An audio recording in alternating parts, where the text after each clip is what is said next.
Armstrong படுகொலை சட்டம் ஒழுங்கை நிலைநாட்டுங்க விஜய் கடும் கண்டனம்.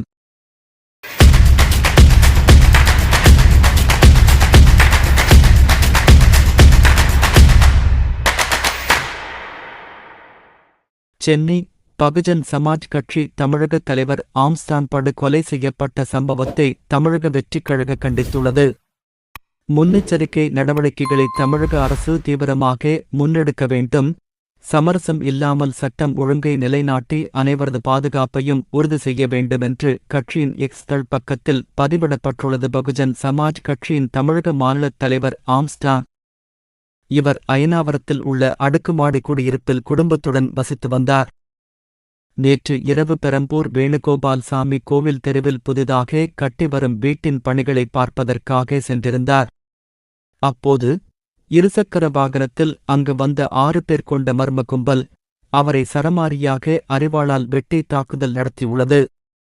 இந்த தாக்குதலில் படுகாயமடைந்த ஆம்ஸ்டாங்கை மீட்ட அக்கம் பக்கத்தினர் உடனடியாக காவல்துறைக்கு தகவல் கொடுத்ததை அடுத்து சம்பவ இடத்துக்கு வந்த பெரம்பூர் மற்றும் செம்பியம் போலீசார் ஆம்ஸ்டாங்கை மீட்டு கிரீம்ஸ் சாலையில் உள்ள தனியார் மருத்துவமனையில் சிகிச்சைக்காக அனுமதித்தனர்.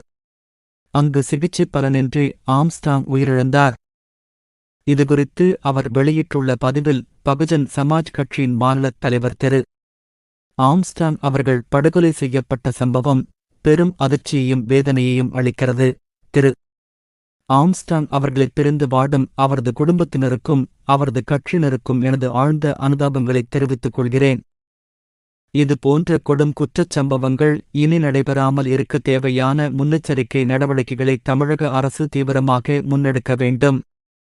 சமரசம் இல்லாமல் சட்டம் ஒழுங்கை நிலைநாட்டி அனைவரது பாதுகாப்பையும் உறுதி செய்ய வேண்டுமென்று கேட்டுக்கொள்கிறேன் என பதிவு செய்துள்ளார்.